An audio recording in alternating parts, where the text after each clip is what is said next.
Militer Israel mengklaim terus menggempur Iran melalui udara atau serangan udara. Bahkan Israel menyebut dalam 24 jam telah melancarkan 230 serangan udara.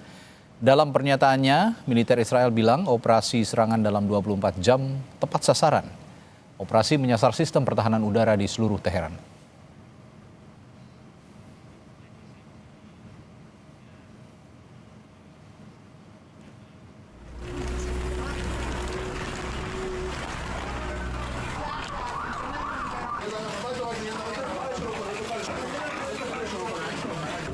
Organisasi Bulan Sabit Merah Iran merilis dampak serangan di berbagai daerah permukiman di Teheran dan juga Provinsi Zanjan. Di kedua daerah tersebut, puing-puing berserakan di sepanjang jalan. Sementara petugas penyelamat mencari korban di antara reruntuhan. Di Teheran Barat, tampak 2 orang diselamatkan dari sebuah bangunan yang hancur akibat serangan. Anjing penyelamat juga dikerahkan ke lokasi untuk membantu menemukan korban. Lebih dari 1.900 orang tewas di Iran sejak perang.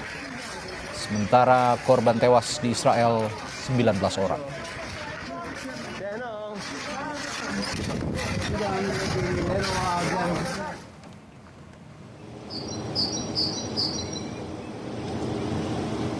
Iran juga terus melancarkan serangan balasan. Pada Selasa, jejak rudal Iran tampak melintas di langit Israel.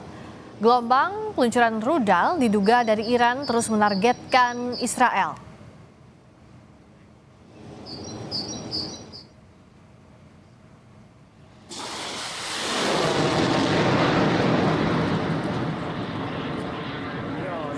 Sebelumnya, juru bicara Kementerian Luar Negeri Iran, Esmail Baqi, secara tegas menolak rencana perdamaian 15 poin yang diusulkan oleh pemerintahan Donald Trump dengan menyebut tuntutan tersebut berlebihan, tidak realistis, dan tidak logis.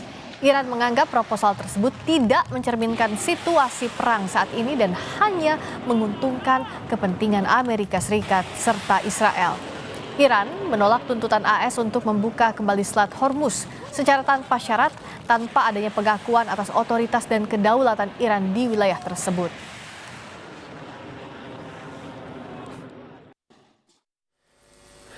فعالیت می‌کنند در بقیه کشورهای همسایه هم منطقه هم به همین ترتیب. خواسته ما خیلی روشن هست.